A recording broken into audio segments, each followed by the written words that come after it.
የብልጽግና ኑሮ ውድነት በአሁኑ ደረጃ ምን ደረጃ ላይ ደርሷል? እንዴትስ ይገለጻል? ይህንን ስንል በተለይ ደግሞ የትኛው ክፍል ነው በህብረተሰቡ ክፍል ውስጥ የትኛው ነው በክፉኛ እየተመታ እየተጎዳ ያለው? ይሄ ነገር እንግዲህ የተጨባጭ ነገር ስለሆነ አብይ በአንድ በኩል እሱ ሁልጊዜ ስለ ጦርነት ነው የሚያወራ፣ ሁልጊዜ ስለ ድሮን ነው የሚያሳየው፣ የጥይት ፋብሪካዎችን ነው ፋብሪካ ካለ ወይ ጥይት ፋብሪካ ወይ የሆነ የጦርነት ፋብሪካ ነው እንጂ አብይ ከአፉ የሆነ ስራ እድል የሚፈጥር ፋብሪካ ከአፉ አይወጣም። ስለዚህ አሁን ኑሮ ውድነት ደግሞ ህዝብን እየጠበሰ ነው። ደሞዝ ሁሉ መክፈል አቅቷል እና የከተማ አካባቢም ችግር በጣም በሰፊው አለ፣ በገጠርም አለ። አጠቃላይ ኑሮ ውድነቱ ምን ይመስላል? የትኛው ህብረተሰብ ክፍል ነው ተንደላቁ ደግሞ እየኖረ ያለው? ብልጽግና የሚባል የማን ብልጽግና ነው? ፕሮፌሰር መሐመድ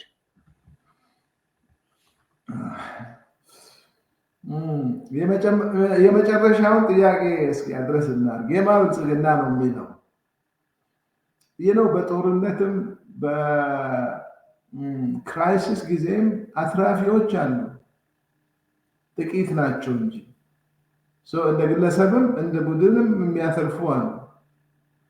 ኢትዮጵያውን የተመቸችው ለባለስልጣን፣ ለነሱ ጓደኞች፣ ለክሮኒስ፣ ለዘመድ አዝማድ መሬት በዝምድና የሚቸበቸብበት ንግድ ፍቃድ፣ ቅድም እንዳልኩት በጣም አትራፊ የሆኑ ንግዶች አስመጪና ላኪ በዝምድና ባለስልጣንን በማወቅ ባለስልጣን ደግሞ በእጅ አዙር በወንድም በአጎት በምናምን ስም የሚነገድበት በጣም ውስብስብ የሆነ ድሮ መለስ ኪራይ ሰብሳቢ ይላል፣ በኢኮኖሚክስ ሬንት ሲኪንግ ይሉታል። ሬንት ማለት በዚህ ኮንቴክስት ለሱ ክራይ አሉት እንጂ ሬንት ሲኪንግ ማለት ባልተገባ ሁኔታ ጥቅም መፈለግ ማለት ነው። ለነሱ ጥሩ ነው። ሊቪንግ ዘ ላይፍ የነሱ ልጆች ዩሮፕ የሄዱ ፉትቦል ያያሉ፣ ዊኬንድ ላይ ተንደላቀው ይኖራሉ። ይዘረፋል፣ ባንክ ይዘረፋል። ሲንቄ ባንክን ሬድ እንዳደረጉት ማለት ነው። መሬት ይቸበቸባል። አሁን ብዙ ወሬ አንሰማም እንጂ ከኢህአዴግ የባሰ የመሬት ንግድ አለ ኢትዮጵያ ውስጥ። በተለይ ኦሮሚያ ውስጥ መሬት በገፍ ነው የሚሸጠው። ለእነዚህ ሰዎች ሆኗል ብልጽግና። ያልሆነው ግን ለህዝቡ ነው። እንዴት ይገለጻል? የአብይ አህመድ የኑሮ ውድነት እንዴት ይገለጻል ብለህ ከጠየቅከኝ ዶክተር ሚልኬስ፣ አንደኛው የምግብ ዋጋ ነው። መቼም ሰው ነን፣ በልተን ማደር ስላለብን ሁላችንም ሸማች ነን። ሁሉም ሰው ይገዛል። የምግብ ዋጋ በጣም ኑሯል። ሲፒአይ ኮንሱመር ፕራይስ ኢንዴክስ ከ50% በላይ ወይቱ የምግብ እቃ ነው ኢትዮጵያ ውስጥ። የምግብ ኢንፍሌሽን ከቶታል ኢንፍሌሽን ቀድሞ ነው የሚሄደው ኢትዮጵያ ውስጥ። አሁን ወደ 20% ነው። ጀነራል ኢንፍሌሽኑ አሁን ወደ 15% ነው። ከ11 እስከ 14.9% ነው። ስቲል ቱ ሃይ። የምግብ ዋጋ ንረት ደግሞ ከዛም የጨመረ ነው። ይሄ አሃዝ ነው የምነግርህ። መሬት ላይ ያለውን ሁኔታ መቀየር አይችልም። ሁልጊዜ ያንን መርሳት የለብንም። መሬት ላይ ህዝቡ በጣም ተቸግሯል። በተለይ ቋሚ ደሞዝ ያላቸው ሰዎች ኢትዮጵያ ውስጥ እንደምታውቀው ኮስት ኦፍ ሊቪንግ አጀስትመንት ኦልሞስት ነን ኤግዚስተንት ነው። ዋጋ በየአመቱ ይጨምራል። ደሞዝ ባለበት ሂድ ነው። የብር የመግዛት አቅም እየተመናመነ ነው የሚሄደው። ከተማ ነዋሪ በተለይ ከተማ ነዋሪ በጣም እየተጎዳ ነው። አንደኛው እሱን፣ ሁለተኛ ሰፕላይ ሻክ በተወሰነ ደረጃ በተለይ ከኮቪድ ወዲህ የአቅርቦት ሰንሰለት መላላት ኢትዮጵያ ላይም ኢፌክት አለው። እሱንም ሪኮግናይዝ ማድረግ አስፈላጊ ይመስለኛል በተወሰነ መልኩ። ሌላው ደግሞ ኢንፑት ፕራይስ የግብአት ዋጋ መናር የምርቶችን ዋጋ መናር ያስከትላል። በተለይ ማዳበሪያ ኢትዮጵያ ውስጥ በጣም ውድ ነው። ገበሬ ማዳበሪያ በዛ ዋጋ ገዝቶ መጨረሻ ላይ ምርቱ ላይ ዋጋ መጨመር is expected። ግን ኢትዮጵያ ውስጥ መንግስት የሚያደርገው በዚህ ዋጋ ሽጡ እያለ ዲክቴት ያደርጋል። የምግብ ዋጋ መናር አንደኛው መገለጫ ነው። ሁለተኛው ደግሞ ሃውዚንግ ነው። የቤት ኪራይ ሰው መኖር አይችልም። አሁን ብዙ ሰው አንድ ቤት ውስጥ ይኖራል። ስሰማ አዲስ አበባ ውስጥ ትልልቅ ከተሞች ውስጥ የቤት ዋጋ በጣም ውድ ነው ኪራይ። እና according to some estimates ሰው ከ60 እስከ 70% ገቢው ለኪራይ ነው የሚከፍለው። can you imagine that? ከ60 እስከ 70% ለኪራይ ከፍለ ምን ትበላለህ? imagine። ሁለተኛው እሱ ነው። ሌላው ደግሞ አሁን መሬትን ቢኖርህ ኮንስትራክሽን ማቴሪያልስ በጣም ውድ ስለሆኑ ቤት መስራት በጣም አስቸጋሪ ነው። የሲሚንቶ ዋጋ በጣም ጨምሯል። የሚስማር ዋጋ ኤቭሪቲንግ። ኢንፍሌሽን ማለት አክሮስ ደ ቦርድ የሁሉም ነገር ዋጋ ጨመረ ማለት ነው። በጣም አስቸጋሪ ነው። ሌላው ደግሞ ሰልፍ ኢንፍሊክትድ የከረንሲ ዲቫሉዌሽን ነው። አብይ አህመድ ያደረጉት ከረንሲ ዲቫሉዌሽን ምን አደረገ? ከውጭ የሚገዛውን ነገር ውድ አደረገው። ከውስጥ ከኢትዮጵያ የሚወጣ ነገር ደግሞ ርካሽ ሆነ። እንዴት ብለህ ብትጠይቀኝ አሁን አንተ ከኢትዮጵያ ቡና ገዝተህ ለዓለም ገበያ የምታቀርብ ከሆነ ድሮ $1 በ$1 56 ብር ብቻ ነው የምትገዛው። አሁን $1 100 ውጭ ከዘረዘርክ 170-180 ብር ትገዛለህ $1። ኦኬ ቡናው ረከሰ ማለት ነው ለአንተ ቡና። ወደ ውጭ ሽጠህ ዶላር የምታገኝበት እቃ ረከሰ።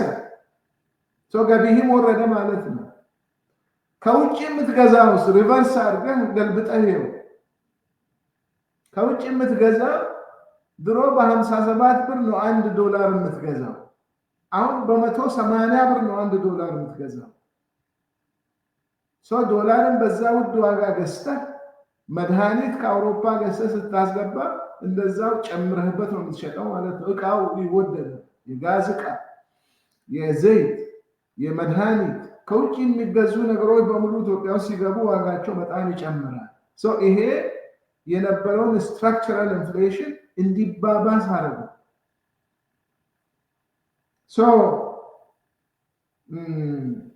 ምን ማድረግ ነበረባቸው? ቅድም ያልኩ ነገር ነው። አሁን እዚህ ጋር ነው ትልቁ ነገር ያለው። ዶክተር ሚልኬሳ አብይ አህመድ ይህንን ማድረግ አይችልም። he is not capable of doing that። ምክንያቱም ፈንዳሜንታሊ የእሱን አገዛዝ ከመሰረቱ የሚጻረር ነገር ነው ለኢትዮጵያ ሶሉሽኑ። እሱ ይህንን ማድረግ አይችልም። መቼም ይህን አድርግ ብለህ ኤክስፔክትም አታርግም አብይ አህመድ ያደርገዋል ብለህ። አንደኛው ፊስካል ፖሊሲ ረገድ ወጪህን መቀነስ፣ በጀት ደፊሲት እንዲቀነስ ማድረግ። ይሄን ለማድረግ ደግሞ ጦርነት መቆም አለበት። አብይ አህመድ ጦርነት ያቆማል ብለህ ከጠየቀኝ ከታሪኩ ስናይ አሁን የሚመታውን ከበሮ ስታይ he is not capable of doing that የሱ መንግስት መገለጫ ነው ጦርነት ጦርነቱን አያቆምም ስለዚህ የመንግስት ወጪ አይቀንስም አንደኛው እሱ ነው ሁለተኛው ደግሞ ሴንትራል ባንኩ ኢትዮጵያ ብሔራዊ ባንክ ኢንዲፔንደንት ነው ማኔታሪ ፖሊሲውን እነሱ መቀየስ ይችላሉ እሺ ይላቸዋል አብይ አህመድ አይመስለኝም ቢሆን ኖሮ እነሱ መሳሪያ አላቸው እኮ ቱልስ አላቸው ቱልስ ኦፍ ማኔታሪ ፖሊሲ አንደኛው ኢትዮጵያ ኢኮኖሚ ትንሽ ኋላ ቀር ስለሆነ አሜሪካ ውስጥ አሁን ሌላ ነገር ሆኗል የነሱ መሳሪያ ግን ኢትዮጵያ ውስጥ ቦንድ በመሸጥ ገንዘብ መሰብሰብ ይቻላል ግን አይደረግም ምክንያቱም አብይ አህመድን የሚጻረር ይመስለኛል ገንዘብ ማተም ይሄ ሁሉ ገንዘብ ከየት ነው የሚመጣው ያለውን ገንዘብ ተበድረው ሪሳይክል እያደረጉ አይመስለኝም ምክንያቱም በቂ ገንዘብ አያገኙም የኢትዮጵያ ብሔራዊ ባንክ ገንዘብ እያተመ ነው የሚሰጣቸው የመንግስትን በጀት ደፍሲት የሚሸፍነው ብሔራዊ ባንክ ነው ኢትዮጵያ ውስጥ እና ብሔራዊ ባንክ መንግስት ስለሆነ የሚጠይቃቸው ሰው የለም ገንዘብ ማተም ነው ገንዘብ አትመ ገበያ ላይ ስታፈስ ደግሞ የዋጋ ጭማሪ ላይ ጋዝ ማድረግ ነው ይሄ ሁሉ ያለ የኢትዮጵያ የኑሮ ውድነት ይቀንሳል ብሎ ማሰብ በጣም አስቸጋሪ ነው fundamentally this government has no solution የለውም እንደው ለወሬ ያለው የምናወራው ይሄ መንግስት ይሰማናል ብለን አይደለም እኔ I don't believe they will listen to us ግን የሚሰሙ ቢሆን you don't have to reinvent the wheel እኮ እንደ ኢትዮጵያ ድሃ ሀገሮች ከድህነት የወጡ ብዙ አሉ የነሱ ሞዴል መከተል ይቻላል ሳውዝ ኮሪያ ድሃ ነበረች የዛሬ 50 ዓመት ታይገር ኢኮኖሚስ ማሌዥያ ኢንዶኔዥያ የሚሏቸው ሀገሮች ድሃ ነበሩ እነሱ እንዴት ነው ከድህነት የተላቀቁት አዲስ ነገር አያስፈልግም የነሱን ሞዴል ወስደህ ለኢትዮጵያ እንዲሆን አድርገህ መስራት ትችላለህ we have evidence you can get out of poverty ግን አብይ አህመድ ፕራዮሪቲ እሱ አይደለም በኔ አይገባኝም ራሽናል አይደለም የሚሰራው ነገር ሃዛርድ ነው አንድ ቀን ይሄን ያደርጋል ሌላ ቀን ደግሞ ሌላ ነገር ሲያደርግ ታያለህ ሰውን እንደ ጠቅላይ ሚኒስትር ሳይሆን እንደ ተራ ሰውን ይሳደባል ሰውን ያዋርዳል ከዛ እንደገና ራሱ እንደኔ የተሰደበ ሰው አለ ምናምን ጉድ እኮ ነው ያየነው በአብይ አህመድ ዘመን it's amazing ይሄ ሰውዬ I don't understand how this guy is allowed to stay in power for so long አሁን 7 ዓመት ያለፈው መሰለኝ አገር እንደዚህ ያተራመሰ ትግራይ ላይ ጀኖሳይድ አሁን አማራ ላይ ህዝብ እየጨፈጨፈ for all this time ደግሞ ኦሮሚያ ላይ ሰውን እየጨፈጨፈ ማን ሰውን እንደሚገል አይታወቅም ኪድናፒንግ ሰው ይታፈናል ገንዘብ ይጠየቃል ህግ የለም ኮራፕሽን ሌላ ነው ቅድም እንዳየው ማን ያስራል ማን ይገላል አይታወቅም he still keeps going በጣም ያሳዝነው ያ ነው የኔ ቲዮሪ ምን መሰለህ digress a little bit የኔ ቲዮሪ ምን መሰለህ ዶክተር ሚልኬሳ መጀመሪያ የአማራ ክልል እንቅስቃሴ ሲነሳ አነሳሱ የኢትዮጵያን ህዝብ ወደ አብይ አህመድ ዋያ የገፋ ነገር ብዙ ነገር አድርጓል እና የኦሮሞ ህዝብ ደግሞ ከስትራቴጂክ አቀማመጡ ከብዛቱ የኢትዮጵያ ህዝብ አንድን ነገር የኦሮሞ ህዝብ አንድን ነገር ሰስፔክት ካደረገ ኢትዮጵያ ውስጥ ለውጥ ማምጣት በጣም ያስቸግራል የወጡ ኦሮሞን እንደ ኦፕን season of genocide ስንመጣ እንደዚህ እናደርጋለን። ያ ምስጋድን ነበር። ያ ደግሞ ሰው የኦሮሞ ህዝብ ሾርት ሜሞሪ አይደለም፣ ያስታውሳል። እና አሁን አጣብቂኝ ውስጥ የገባ ነው። የኦሮሞ ህዝብ ዝም ያለውን to some extent I can understand. ሰው ስመጣ እንደዚህ ያደርጋለሁ ሲል እንግዲህ ያንን ሰው መደገፍ በጣም አስቸጋሪ ነው እና ስትራቴጂክ ሚስካልኩሌሽን ያደርጉ ይመስለኛል። እና ያንን to undo that is going to take some time። እና ሰው የሚናገረው በተለይ አውቶሪቲ ላይ ያሉ ሰዎች አውቶሪቲ ትንሽ የለም። አንተ የፋኖ መሪ ነኝ ካልክ የምትናገረው ነገር መጠንቀቅ አለብን። የኦሮሞን ህዝብ እንደዚህ ያደርጋሉ ሀገራቸው አይደለም ምናምን። ጥቁር ህዝብን እንዴት አፍሪካ ሀገሩ አይደለም ትላለህ? በመጀመሪያ ሰው we are black people እና እንደዚህ አይነት ነገር ብዙ ዳሜጅ አምጥቷል። እና አብይ አህመድ ከሰማይ የወረደለት መና ነው የሆነው። that effect is going to last for some time። እና የፖለቲካ ሰዎች መጠንቀቅ አለባቸው የሚናገሩትን ነገር። ህዝብን እንደ ህዝብ እንትን ማለት ትርፍ የለውም። አንተን ያመረቅናል። ንዴት እና እንደዛ አይነት ንግግር ያመረቅናል ሰው በሳይኮሎጂ ለመናገር። ከዛ ያለፈ ዳሜጁ ነው የሚበልጠውና መጠንቀቅ ያስፈልጋል። የተረፈውን ወተት ሲፈስ የተረፈውን ነው የምታነሳው። እና ዳሜጅ ሆኗል፣ ግን ያንን መቀልበስ ይቻላል። እና ሪል ችግር አለ በአማራ ክልል። I recognize that ችግር አለ። ህዝብ ይገደላል። I sympathize with them። ግን የነሱ መሪዎች የነሱ ህዝቡን ማለት አይደለም። የፋኖ መሪዎች አንዳንድ ጊዜ ያደረጉት ሚስካልኩሌሽን አብይ አህመድ የተባለ ሰውዬ ኦሮሞ ስር ሄዶ እንዲወሸቅ አድርገውታል። እና ይህንን መጠንቀቅ አለባቸው going forward። ዶክተር መልኬሳ በጣም አመሰግናለሁ። እንግዲህ ይሄ መጨረሻ ላይ ያልከው በጣም ሲሪየስሊ መታየት ስላለበት ነው። አብይን የሚጠቅም ነገር ማድረግ የለብንም። ለአብይ እንዲህ አይነት ነገር ካልኩሌት አድርጎ ይጠቀማል። ሲፈልግ ወደዛኛው ይሄዳል፣ ሲፈልግ ወደዚህ ይመጣል። እንደዚህ ያጋጨ እድሜውን ማራዘም የለበትም። ያልከው ትክክል ነው። ወደ የኑሮ ውድነቱ አጠቃላይ ገጠር ውስጥ ምን የሆነ ያለ እናውቃለን። አብይ ይሄ አሁን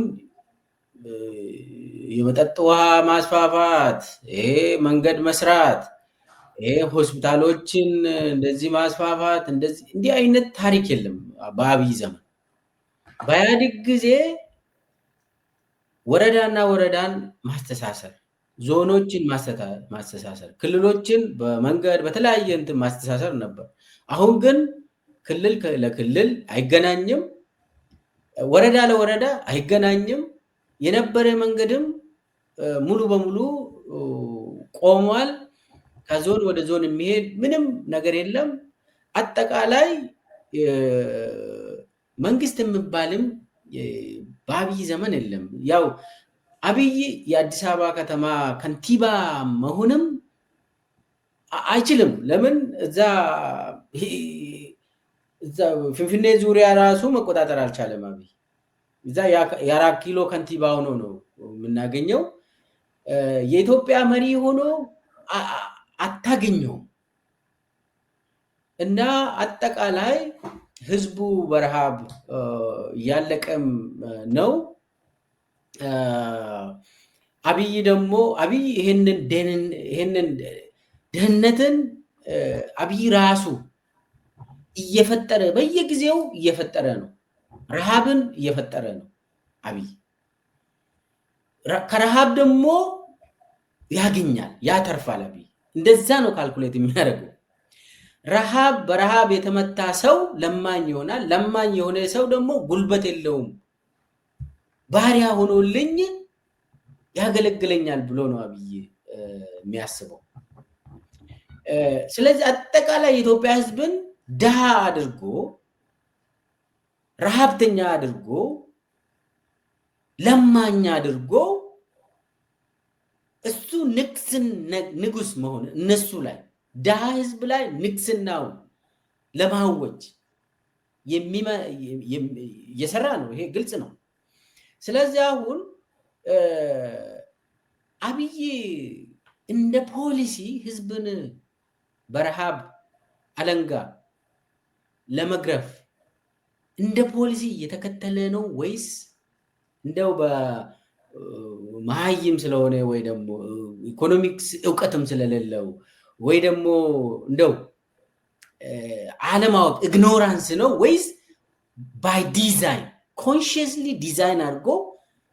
እኔ እንግዲህ የራሴ አመለካከት አለኝ። ባይ ዲዛይን ነው ወይስ በኢግኖራንስ ነው ወይ ደግሞ ሁለቱም ነው? በአንተ አታይ እንዴት ታየዋለህ ፕሮፌሰር መሐመድ?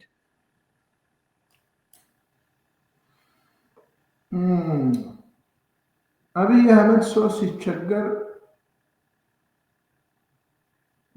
ፒውርሊ ጀስት ሰው ሲቸገር ማየት ብቻ ነው የሚፈልገው የሚለው ትንሽ ለማመን ያስቸግረኛል። ግን የተቸገረ ሰው ብዙ አያስብም፣ ለሆዱ ነው የሚያስበው። ሰው እንዲቸገር እንደ ፖለቲካ ስትራቴጂ መጠቀም ይቻላል ብሎ ያምናል ብዬ ማመን ይችላል። ያ ደግሞ እሱ ብቻ ሳይሆን ዲክቴተርስ ብዙዎቹ የሚያደርጉት ነገር ነው። ለምሳሌ ሰው እንዳይገናኝ፣ አንተ አሁን የዘረዘርከው ዶክተር ሚልኬሳ መንገድ እንዳይሰራ፣ ሰው እንዳይገናኝ፣ ሰው እንዳይበለጽግ notwithstanding the party name is prosperity ሰው እንዳይበለጽግ ከስልጣናቸው አንጻር ይፈልጉታል። ይሄ ያሳምናል። ግን ፒውርሊ አብይ አህመድ ሳዲስቲክ ስለሆነ ሰው ሲቸገር ይፈልጋል አይደለም። እንደዚህ አይነት አርጊመንት ሰውንም ለማሳመን በጣም አስቸጋሪ ነው። I don't use that kind of argument። የኔ አርጊመንት ምን መሰለህ? ሰውየው ስልጣን ይፈልጋል። የእሱ ካልኩሌሽን በሙሉ በዛ አይነት ነው። ስልጣንን ለማስጠበቅ ምን ማድረግ አለብኝ? ሰው ማስራብ ካለበት አስርባለሁ። ጦርነት ካስፈለገ ትጀምራለህ ጦርነት። ሰው መግደል ካስፈለገ ትገላለህ። ማሳደድ ካስፈለገ ታሳድዳለህ። ምንም ችግር የለውም። አብይ አህመድ ይሄን ያደርጋል። So actually that's the whole mark of dictators። ዓለም ላይ የምናውቃቸው ዲክቴተርስ በሙሉ አሁን ይሄንን አብይ አህመድ ያደረገው አድርገዋል። ግን አብይ አህመድ ማወቅ ያለበት ነገር አንድ ምንድን ነው? የእነዚህ ሰዎች መጨረሻቸው አያምርም። ኦልዌይስ ዲክቴተርስ ወይ ይገደላሉ፣ ወይ ይሰደዳሉ፣ ወይ ይታሰራሉ። እስኪ የአንድ ሀገር ዲክቴተር በክብር ሀገር ውስጥ ኖሮ በክብር ሞቶ በክብር የተቀበረ ምሳሌ ልታመጣልኝ አትችልም ዶክተር ሚልኬሳ። የአብይ አህመድ ደግሞ ከዛ የተለየ ሊሆን አይችልም። ሰው ብትመክራቸውም አይሰሙም።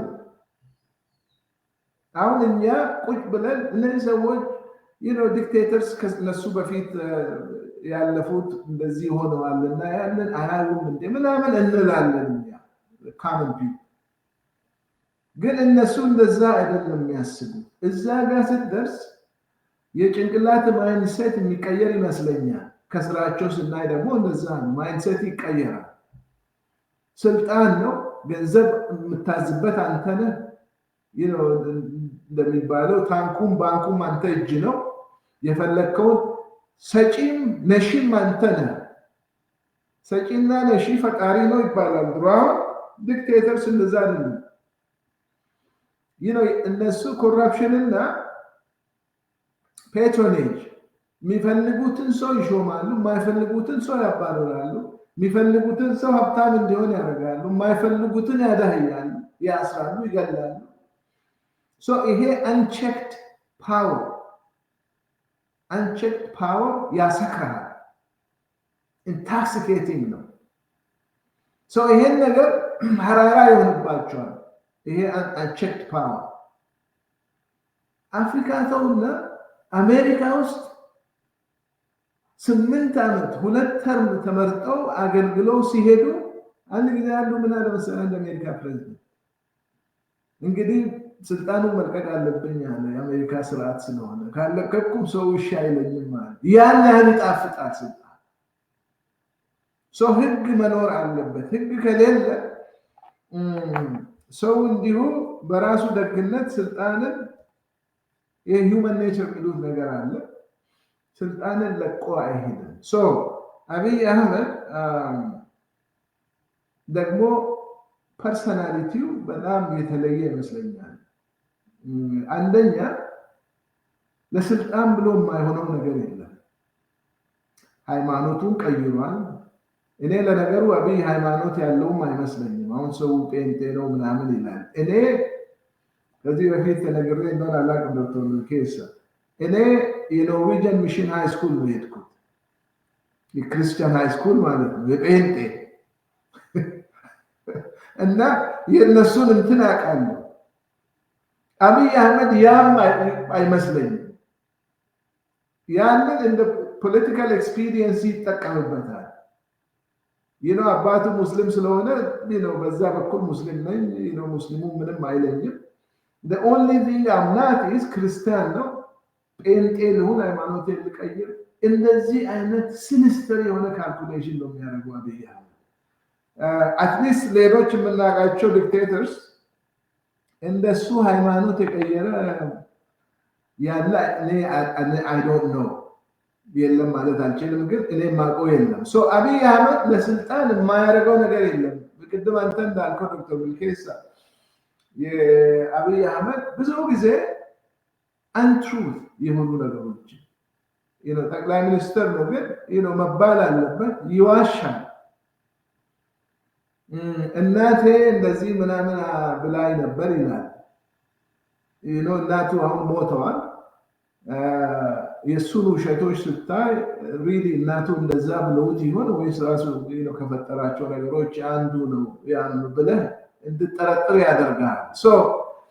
the guy will do whatever it takes to stay in power.